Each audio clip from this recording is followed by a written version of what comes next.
Oke, halo teman-teman semua. Jadi di sini kita semua nih ya, kita tuh tadi habis dari kelas. Jadi kita tuh habis UTS ya lebih tepatnya. Nah, dan setelah habis UTS itu tiba-tiba aku kepikiran sesuatu hal tentang KIP. Nggak ada angin, nggak ada hujan, nggak tahu tiba-tiba tuh saya kepikiran tentang KIP. Nah, tentang KIP sendiri itu aku masih kurang paham sebenarnya. Nah, makanya itu di sini aku menghadirkan dua bintang. Bintang ya, bintang tamu ya. Padahal teman sendiri tapi bintang tamu. Gak apa-apa ya. Di sini mengundang ya dua manusia ini, dua bintang itu. Yang sebelah sini bernama Mas Maulana Lutfi. Halo teman-teman. Oke, dan sini ada Mas Muhammad Zaki. Halo semuanya. Oke. Sebenarnya sebelumnya ya saya mau salaman dulu sama Mas Maulana. Mas Maulana, apa kabar? sehat-sehat Mas. Sehat Mas. Oke, Mas Zaki. Sehat-sehat. Aman, Mas. Aman. Aku tuh lupa sebenarnya. Oh Mas. Asal dari mana sih, Mal? Oh sampean. Kalau niki, maaf ya, bisa Jawa. Orang Jawa. Oh, orang Jawa. Boleh. Saya ini asal dari Semarang Mas. Oh, Semarang. Kita sama Semarang, Mas. Oke, sama. Ya. Semarangnya mana, Mas? Saya Gajah Mungkur Mas, daerah bawah. Oh, alah Gajah Mungkur. Ya. Jatuh apa begitu? Aduh, sponsornya Apa, jatuh. Aduh, maaf guys, maaf. Maaf. Jatuh lagi. Jadi ini sponsor kita ya teman-teman ya. Saya aja ada Frost sponsor sama ada Snowman. Udah tadi dari Gajah Mungkur, Ras. Dari Gajah Mungkur itu berarti dari lahir. Dari lahir langsung dari Gajah Mungkur atau awalnya gimana? dari lahir tuh di Sabta Marga, daerah Jambi Mas. Jambi ya. Tahu. Nah, daerah itu terus waktu kelas 4 pindah ke Gajah Mungkur. Kelas 4. Tapi kalau SD masih di Gajah Mungkur, di Gajah Mungkur di Sabta Marga. Ya, ini daerah Jambi. Jadi jauh dong, Mas. Iya Mas, jauh Mas. Waktu kelas 5 sampai kelas 6 tuh berapa setengah jam lah paling dari rumah. Wah, buset. Jadi effort sekali ya teman-teman di sini Mas Maulana ini. Dari SD sampai sekarang udah effort banget ya. Oke, sekarang saya mau beralih kepada Mas Zaki ya. Di sini Mas Zaki asli mana, Mas? Kalau asli Purwodadi Mas. Purwodadi ya. Jadi di sini kita semua Jawa ya teman-teman ya. Iya betul sekali, Purwodadi Pride. Ore. Buset. Oke, kalau misal boleh tahu Mas Zaki, Purwodadinya itu di sebelah mana, Mas? Bagian mana? Saya itu di dekat kota tapi pinggiran kota Mas. Jadi lebih tepatnya saya itu di desa Jambuharjo. Itu sebenarnya nggak masuk Purwodadi sih, maksudnya ke kecamatan berarti, cuma lebih dekatnya itu ke kota Purwodadinya. Jadinya ya kalau ditanya orang mana ya orang Purwodadi gitu. Oh, boleh. Untuk perjalanan dari sini ke Purwodadi ke sini Mas, itu berapa jam Mas? Itu kurang lebih 2 jam ya Mas. Itu Purwodadi kan masuknya Kabupaten Grobogan ya. Nah, kalau dari Semarang ke Kabupaten Grobogannya itu 1,5 jam. Cuman kalau masuk ke Purwodadinya itu jadinya ya kurang lebih 2 jam gitu. Oh, wah.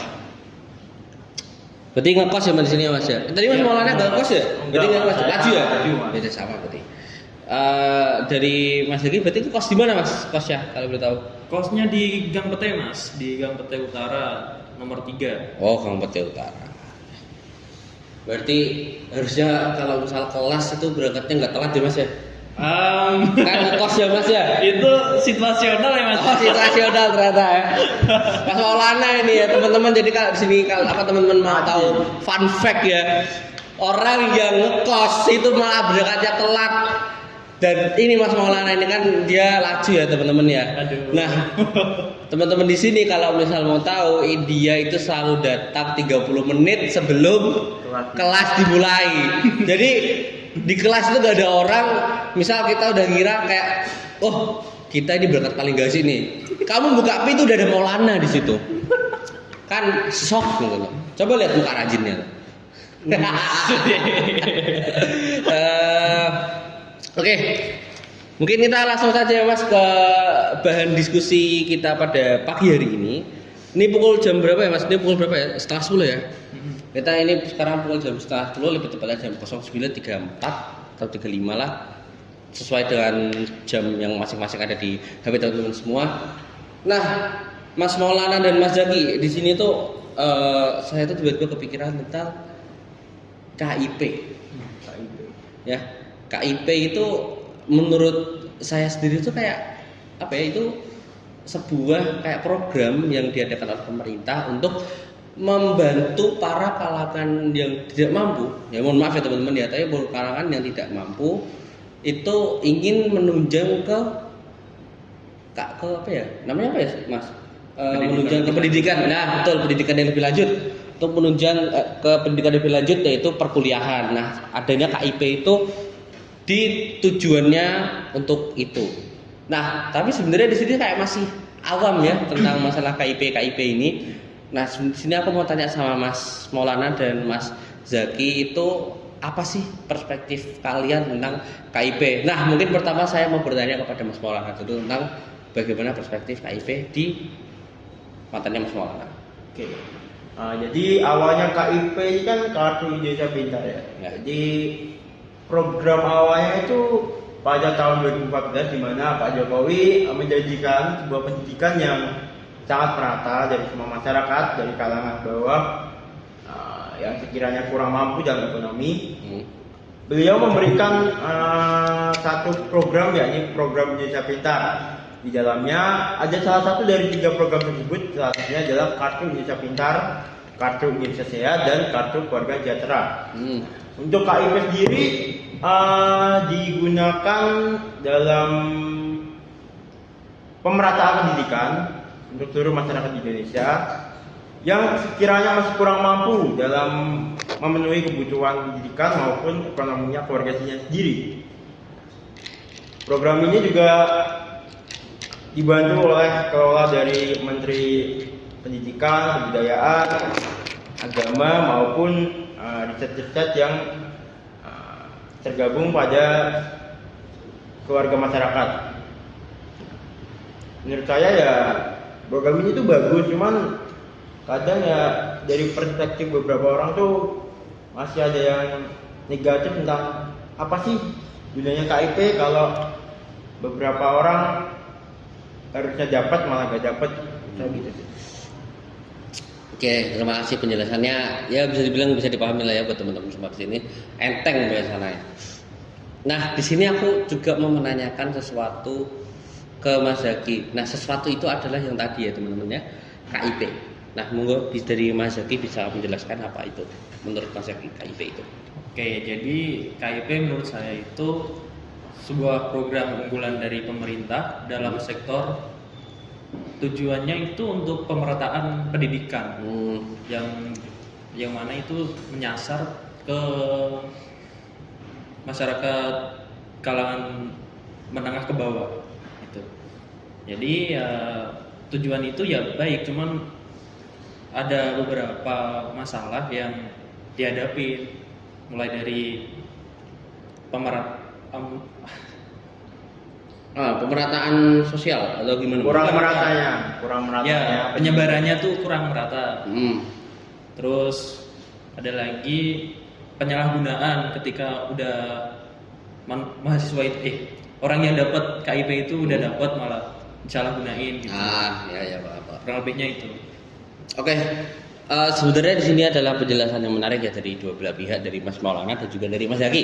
Nah, sebelumnya tuh setelah ini saya mau menyinggung sesuatu hal yang bisa kita bilang itu sebuah yang kontroversial ya teman-teman ya. Di sini tapi ternyata sudah dipatik dulu oleh mereka berdua ya. Keren, luar biasa. Nah, sini aku mau menanyakan secara sederhana saja. Itu apa sih menurut Mas Maulana dan Mas Zaki itu solusi dan sarannya? Solusi dan sarannya. Kalau menurut saya ya, saya cerita dulu ya tentang beberapa masalah yang mungkin di dekat saya itu sudah terjadi. Di waktu SMP atau dari SD ke SMP ya, KIP itu kan udah mulai ada sejak 2014. Jadi waktu saya masuk ke SMP itu udah mulai ada beberapa siswa yang menggunakan KIP untuk masuk ke akses daftar ke SMP. Di sana juga banyak kontroversi, lebih tepatnya menurut saya sendiri beberapa orang yang sekiranya susah mendapatkan sekolah bisa mendapatkan akses pendidikan lebih mudah dengan KIP. Tapi beberapa orang juga ada oknum-oknum yang sekiranya menggunakan orang dalam. Mereka menggunakan orang dalam untuk mendapatkan KIP tersebut agar mendapatkan kursi gratis di sekolah negeri, lebih tepatnya. Menurut saya itu agak kurang etis ya kalau dilihat ya. Nah. Karena semua orang pasti pengen punya pendidikan dan pengen berpendidikan yang bagus lah. Tapi kalau pakai cara-cara kayak gitu kan ya kasihan yang benar-benar belajar rajin, mungkin udah mulai bekerja buat dapat uang bayar sekolah. Nah, kalau saran saya ya dari pemerintah sendiri tuh ada tindakan tegas gitu. Kayak memberikan sanksi kalau ketahuan menggunakan oknum kayak gitu, terus mengedukasi bahwa pendidikan itu kan kita diajarkan dari SD juga kan, jujur, adil, sama tekun lah. Nah, kalau semisal ada, menurut saya ya, kalau ada orang yang udah dapat kayak gitu, biasanya sekolahnya malah nggak bener gitu, seenaknya, nggak pernah belajar, males-malesan karena mereka udah ibaratnya dapat privilege. Nah, makanya itu ya gimana pemerintah bisa mendorong panjang masyarakat untuk berbuat ya, untuk mendapatkan akses pendidikan dengan baik tapi dengan cara yang jujur juga. Saya gitu sih. Oke, terima kasih Mas Maulana ya atas sarannya. Kita langsung saja kepada Mas Zaki. Menurut Mas Zaki kita apa pendapat dan sarannya gitu, pendapat dan solusinya? Oke. Jadi sebelum masuk ke saran dan solusi, aku mau masuk ke ini dulu ya, kasus-kasusnya, mulai dari kasus kontroversialnya sebelum ya kita telisik dulu lah masalahnya itu apa aja biar kita bisa ngasih solusinya. Jadi beberapa kasus kontroversial terkait program KIP itu salah satunya adalah permasalahan terkait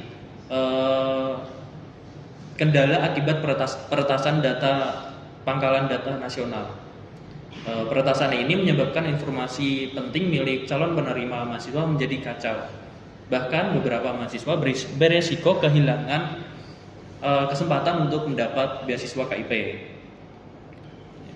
Jadi kasus ini tuh menunjukkan lemahnya keamanan data yang berimbas pada masyarakat rentan yang sangat bergantung pada program ini. Selain itu muncul pula masalah terkait penerapan KIP yang tidak selalu tepat. Evaluasi menunjukkan bahwa beberapa penerima tidak memenuhi kriteria, malah berhasil mendapatkan KIP, sementara yang benar-benar sesuai kriteria, yaitu yang masyarakat kalangan bawah, malah kadang justru nggak dapat itu. Jadi solusinya itu yang pertama ada penguatan keamanan data dan infrastruktur digital. Ini menanggulangi peretasan pada sistem pangkalan data nasional.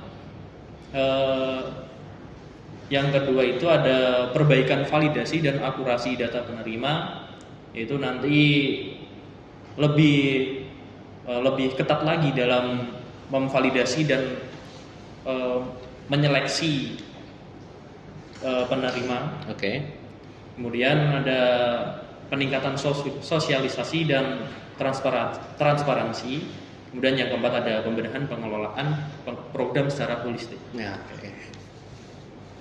Kurang lebih dari saya itu, Mas. Oke, terima kasih ya kepada Mas Maulana dan Mas Zaki yang telah menjelaskan apa itu KIP dan saran solusi untuk menanggulangi kontroversial KIP yang sedang terjadi atau yang sudah terjadi di Indonesia ini.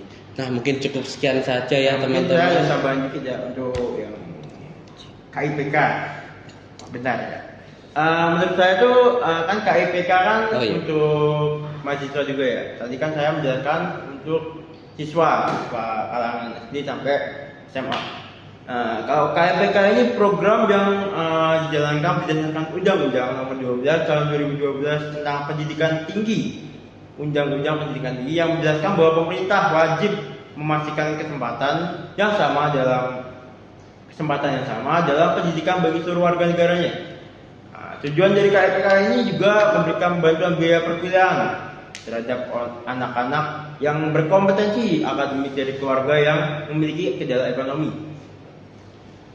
Selain bantuan biaya juga penerima KIPK akan mendapat bantuan biaya hidup per bulannya.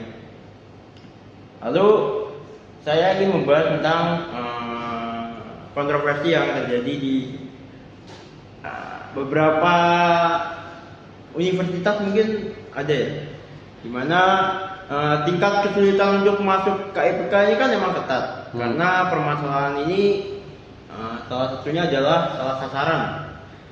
Kali dua kali aja nggak apa-apa, tapi ternyata banyak sekali kasus salah sasaran di dalam penyaluran KIPK. Karena menurut data pusat layanan Puslapdi pada tahun 2023 saja terdapat 1 juta mahasiswa yang mendaftar KIPK, namun hanya 161.000 orang saja yang lolos penyeleksian. Jadi ya menurut saya itu gimana ya?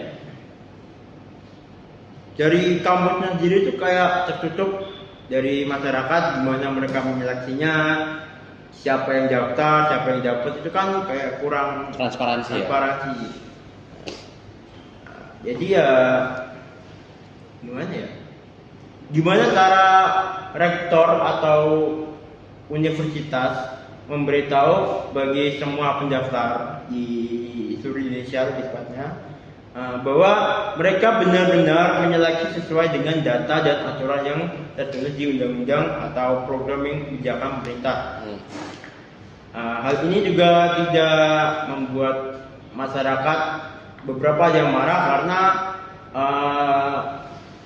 oknum-oknum yang terbilang orang dalam itu masih banyak sekali di luar sana, yang membuat penerima yang seharusnya tidak mendapatkan malah berfoya-foya menggunakan biaya tersebut, seperti membeli handphone yang mahal, membeli motor yang mahal atau yang lainnya lah. Jadi menurut saya ya gimana cara kampus itu bisa memberantas hal-hal yang negatif kayak gitu. Itu aja menurut saya. Ya, oke, keren. Jadi mungkin ini juga bisa cerminkan dari kasus yang ada di Unip ya kalau nggak salah ya, itu dia berapa juta ya? Berapa ya? 30 sampai 40 juta Pak. Ya, kalau nggak salah 30 sampai 40 juta ya teman-teman ya. Nah, di situ bisa dijadikan pelajaran bahwasanya KIPK itu dibuka untuk yang benar-benar membutuhkan. Ya, kasihan juga teman-teman di sini yang kemungkinan juga mereka tuh sangat membutuhkan KIP untuk belajar di perkuliahan, tapi diambil oleh beberapa oknum yang sekiranya tuh mereka hanya bermain-main dengan KIP tersebut. Oke, mungkin cukup sekian dari saya, dari Mas Maulana sudah cukup ya, dari Mas Zergi juga sudah cukup ya. Terima kasih semuanya. Cukup sekian, terima kasih. Wassalamualaikum warahmatullahi wabarakatuh.